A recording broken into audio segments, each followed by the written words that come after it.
বড় বড় রেস্টুরেন্টওয়ালারা চায় না এটা আপনি জানুন, কারণ তারা রুটি দিয়ে এমন একটা জিনিস তৈরি করে যা 99% মানুষ জানেই না। এই রুটি দিয়ে তারা এমন একটা দামি জিনিস তৈরি করে যা কিনতে আমাদের অনেক টাকা ব্যয় করতে হয়। এটা বানাতে ফুটন্ত গরম পানিতে দিতে হবে 2টো রুটি, এরপর এতে দিতে হবে 4 কোয়া রসুন আর একটা শুকনো মরিচ।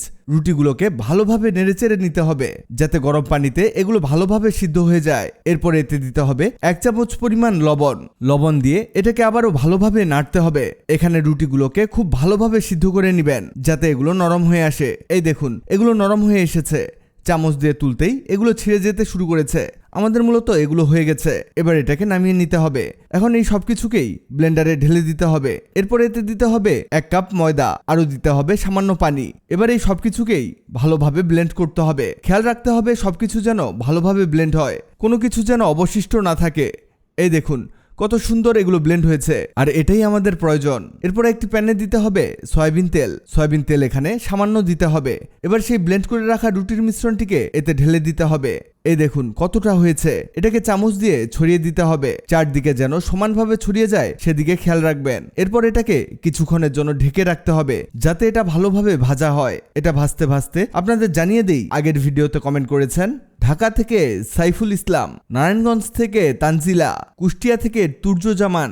আপনারা যারা কমেন্ট করেছেন আপনাদের ধন্যবাদ। এখন ঢাকনা খুলে দেখাই এটা ভাজা হয়েছে কিনা। আমাদের এটা ভাজা হয়ে গেছে। এটাকে উল্টে দেখাই। এই দেখুন কত সুন্দর ভাজা হয়েছে। এবার এর উপরে ছড়িয়ে দিতে হবে সস। এখানে আমরা টমেটো সস ব্যবহার করছি। এটাকে চামচ দিয়ে ভালোভাবে চারদিকে ছড়িয়ে দিতে হবে যেন রুটির চারদিকে এটা ছড়িয়ে পড়ে। এরপরে এতে দিতে হবে পেঁয়াজ। আমরা যেভাবে পেঁয়াজ দিচ্ছি আপনারাও ঠিক সেভাবেই দিবেন। এভাবে এর চারদিকে এটাকে ছড়িয়ে দিতে হবে। এটা দেখতে যতটা সুন্দর লাগবে খেতেও তার চেয়ে বেশি মজার হবে। এরপরে এতে দিতে হবে টমেটো কুচি। টমেটোগুলোকেও পেঁয়াজের মতোই কুচি করে নিয়েছি। যেভাবে আমরা পেঁয়াজগুলোকে দিয়েছি টমেটোগুলোও সেভাবেই দিতে হবে, খুব বেশি দেওয়ার প্রয়োজন নেই। এখন এর উপরে দিতে হবে চিজ। আমরা এখানে মোজারেলা চিজ ব্যবহার করছি। চিজটাকে এর মধ্যে গ্রেট করে দিতে হবে। গ্রেটারের চিকন অংশ দিয়ে এটাকে গ্রেট করতে হবে যাতে গ্রেটটা ভালো হয় আর সমানভাবে পড়ে। আর খেয়াল রাখতে হবে যেন চারদিকে এটা ছড়িয়ে যায়। এরপরে এটাকে কিছুক্ষণের জন্য ঢেকে রাখতে হবে। আমাদের এটা হয়ে গেছে। এই দেখুন এটাকে এখন আমাদের পিৎজার মতো করে কাটতে হবে। তৈরি হয়ে গেল রুটির পিৎজা। অবশিষ্ট রুটি ফেলে না দিয়ে এভাবে পিৎজা বানিয়ে সবাইকে পরিবেশন করতে পারেন। এটা বাজারের কেনা পিৎজার চেয়েও অনেক বেশি মজার হয়ে থাকে।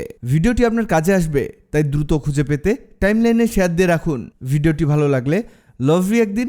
এমন সব তথ্যবহুল ভিডিও পেতে ন্যাচারাল বিউটি হ্যাক্সকে লাইক ও ফলো দিয়ে রাখুন।